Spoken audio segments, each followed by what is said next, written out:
Hello అండి, నేను మీ బ్లూమింగ్ బాటసారి of Vamsi Devulapalli. Okay, so last ఇప్పటికి 5 స్టోరీస్ పెట్టడం జరిగింది డైలీ గుడ్ నైట్ పిల్లలు ఎపిసోడ్లో.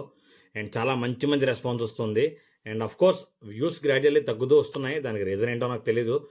బట్ చూసిన వాళ్ళ నుంచి నాకు కాల్స్ వస్తున్నాయి, చాలా చాలా మంచి కంటెంట్తో వస్తున్నావు. అండ్ నాట్ జస్ట్ పిల్లలు మాత్రమే కాదు, మేము కూడా వింటున్నాము. మంచి మైండ్ రిలాక్సింగ్గా ఉంది. చక్కగా పడుకునే ముందు ఏదో ఒక ఫన్, ఒక మంచి కాన్సెప్ట్ ఏదో తెలుసుకున్నట్టు ఉంది అని చెప్పి everyone are texting and calling me.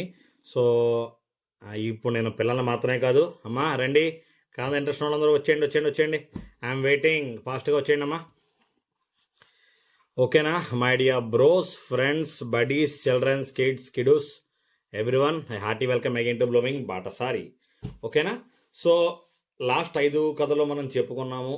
And one thing, yes of course, first video 300+ views వచ్చాయి, సెకండ్ వీడియో 4K పైన వచ్చాయి, థర్డ్ వీడియో మళ్ళీ 200 అండ్ బిలోయే ఉన్నాయి. అండ్ అఫ్ కోర్స్ నిన్నటి వీడియో అయితే 100 కన్నా బిలోయే ఉన్నాయి. వన్ రిక్వెస్ట్, నో ఇష్యూస్, ఎంతమంది చూస్తున్నారు ఏంటి, వ్యూస్ వెళ్ళట్లేదు, ఇవన్నీ పక్కన పెడితే మీకు నచ్చితే షేర్ చేయండి. చూసేవాళ్ళు కథ మొత్తం క్లియర్గా చూసి ఒక్క లైక్ అండ్ ఒక కామెంట్, బికాస్ మీరు పెట్టే కామెంట్, ఆ లైక్ రీచ్ ఎక్కువ పెంచుతాయి, అంటే చాలామంది ఎక్కువ చూసేలా అవుతాయి. నాకు కాల్స్ చేసి ఎలా చెప్తున్నారో నాకు కాల్స్ చేసి చెప్పిదే మీరు కామెంట్ రూపంలో తెలియజేసినట్లయితే చాలా ఇంట్రెస్ట్ చూపిస్తారు ఇంకా. ఓకేనా, ఓకే ఫైన్. సో ఈరోజు చాలా ఇంట్రెస్టింగ్ కథ వస్తున్నాను. ఈరోజు కథ ఏంటంటే దొంగల రాజ్యం. ఏ రాజ్యం? దొంగల రాజ్యం. ఎస్, సో అలకాపురి అని రాజ్యం ఉండేదన్నమాట.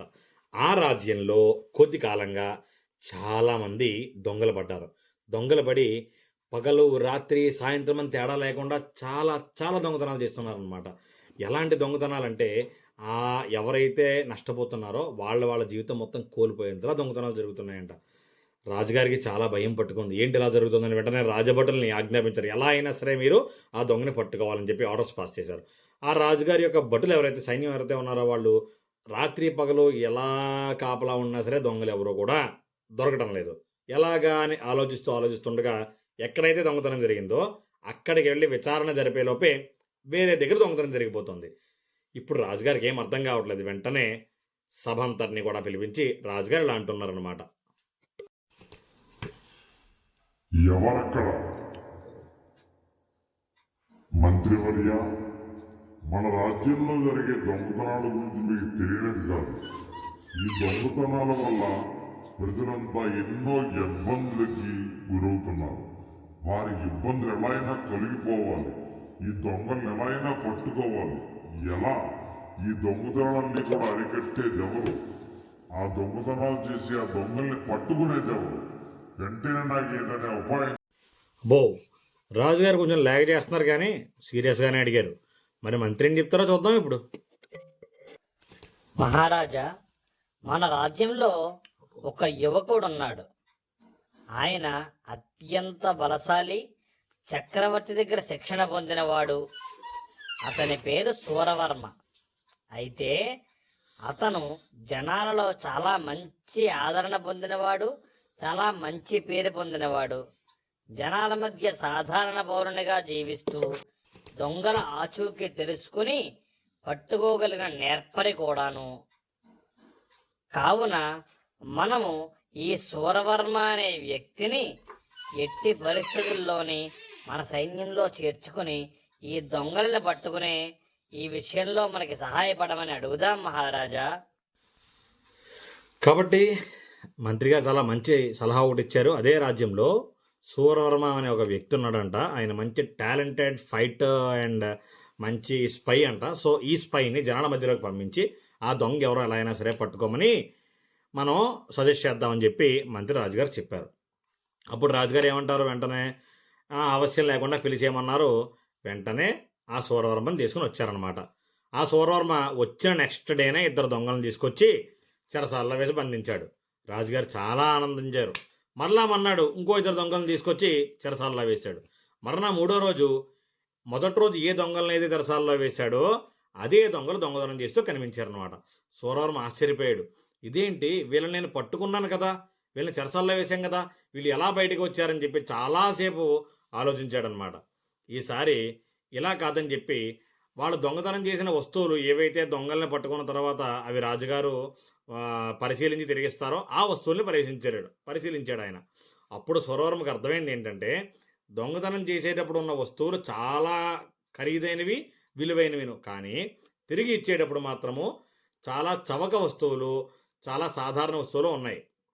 సూరవర్మకి ఎక్కడో ఏదో తప్పు జరుగుతుందని గమనించాడు. వెంటనే ఏం చేశాడు, ఆయన సూరవర్మ యొక్క స్నేహితుల్లో నలుగురిని తీసుకొచ్చి వారితో దొంగతనాలు చేయించి వారిని చెరసాల్లో వేయించాడు. వారిని మళ్ళా యథాప్రకారము ఆ మన్నాడు వారు బయట కనిపించారనమాట. అప్పుడు స్నేహితుల్ని ఏమైందని అడిగితే వాళ్ళు చెప్తున్నారు, సూరవర్మ, నీ రాజుగారి యొక్క సైన్యములోనే కొంతమంది దొంగలు ఉన్నారు. వారే వారి బంధుమిత్రులతో దొంగతనం చేయిస్తున్నారు. కావున దొంగతనం చేసిన ప్రతి ఒక్కరిని కూడా వారే రాత్రికి విడుదల చేసి ఖరీదైన విలువైన వస్తువులన్నీ వాళ్ళు తీసుకుని చవకైన సాధారణమైన వస్తువులన్నీ కూడా తిరిగి ప్రజలకు ఇస్తున్నారు అని చెప్పాడండి. వెంటనే సూరవర్మకు ఒక భయం వచ్చి ఆయనే ఈసారికి దొంగతనాన్ని దిగి సాక్షాత్తు మహారాజు గారి యొక్క కిరీటాన్ని దొంగతనం చేశాడు. చేస్తూ ఆయనే దొరికిపోయాడండి. దొరికిపోయిన తర్వాత రాజుగారు చాలా కోపంతో, సూరవర్మ, నిన్ను నమ్మి నీ చేతిలో పెడితే నువ్వు ఇలా చేస్తావా, ఎందుకు ఇలా చేసావు అని ఆగ్రహంతో అడిగారండి. అప్పుడు సూరవర్మ చెప్తున్నాడు. ఏం చెప్తున్నాడో విందాం సూరవర్మ మాటల్లోనే. మహారాజా, వాస్తవానికి మీ రాజ్యంలో దొంగలంటూ ఎవ్వరూ లేరు. మీ పరివారానికి సంబంధించిన బంధుమిత్రులే దొంగలు. వాళ్ళు పట్టబడిన స్వల్ప శిక్షలు పడుతున్నాయి, లేదా నిర్దోషులని వదిలిపెడుతున్నారు. దొరికే సొమ్ముని మీ ముందుకు వచ్చి కనిపించే సొమ్ముకి పొంతన లేదు. దొంగ సొమ్ములో సగం చేయించిన మీ దొరలకు చేరుతుంది. ఎంతో కొంత పోగొట్టుకున్న అమాయకులకు ఇచ్చి కన్నీళ్లు తుడుస్తున్నారు. దొంగతనం చేసి పట్టుబడిన వాళ్ళకి దండిగా డబ్బు అందుతోంది. వాళ్ళు కారాగారంలో ఉండాల్సి వస్తే దర్జాగా సర్వసుఖాలను అనుభవిస్తూ గడిపి బయటికి పోతున్నారు. ఇప్పుడు నేను దొంగలించిన కిరీటము మీ కిరీటము కాదు, దీని స్థానంలో వేరేది చేరిపోయింది. ఇది దొంగల రాజ్యమయ్యా.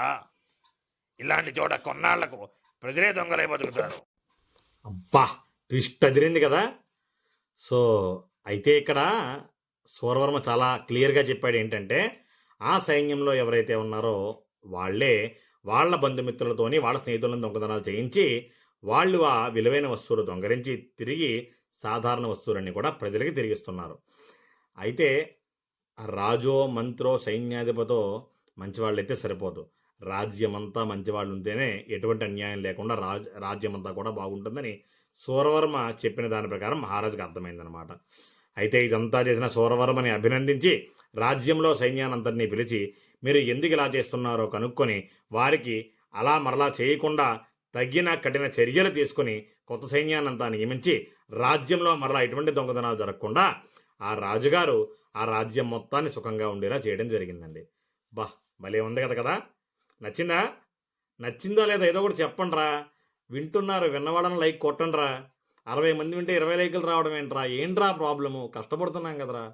నచ్చిందా లేదా? ఖచ్చితంగా నచ్చుతుంది. మెయిన్ పిల్లలు, మీ ఇంట్లో మీకు కథ వినిపించట్లేదా? బలవంతంగా ఫోన్ తీసుకురైనా కథ వినండి, వింటూ పడుకోండి. ఓకేనా? హాయిగా ఇలాంటి కథలు వింటూ చక్కగా పడుకోండి. ఫోన్ చూస్తూ ఆ ఇన్స్టా రీల్స్ చూస్తూ ఇవన్నీ చేయడం తగ్గించి ఈ కథ వింటూ చక్కగా పడుకోండి. ఓకేనా? సో ఎస్, కథ మీకు నచ్చినట్లయితే లైక్ చేయండి, షేర్ చేయండి, మీకు అనిపించిన భావాన్ని కామెంట్ చేయండి. ఇందులో మీకు ఎవరి క్యారెక్టర్ బాగా నచ్చింది? రాజుగారిదా, లేకపోతే మంత్రిదా, లేకపోతే ఆ సూరవర్మదా? కావున ఏం నచ్చిందో అది కామెంట్ చేయండి. అలాగే మీ ఫ్రెండ్స్ అందరికీ కూడా షేర్ చేసి బలవంతంగా సబ్స్క్రైబ్ చేయించండి. ఓకేనా? ఎస్, కథ మీకు చాలా మంది నచ్చింది అనుకున్నాను. కథ వింటూ హాయిగా నిద్రలోకి జరుకోండి. మళ్ళీ రేపు ఇంకొక మంచి కథ మీ ముందుకు వస్తాను. Good night. ఓకే పిల్లలు, బాయ్. సారీ, పిల్లలు, పెద్దలు, అన్నలు, తమ్ములు, ఎవ్రీవన్ అందరికీ happy night. Have a sweet dreams. చక్కగా పడుకోండి. Good night. యువర్స్ బ్లూమింగ్ బాటసారి సైనింగ్ ఆఫ్.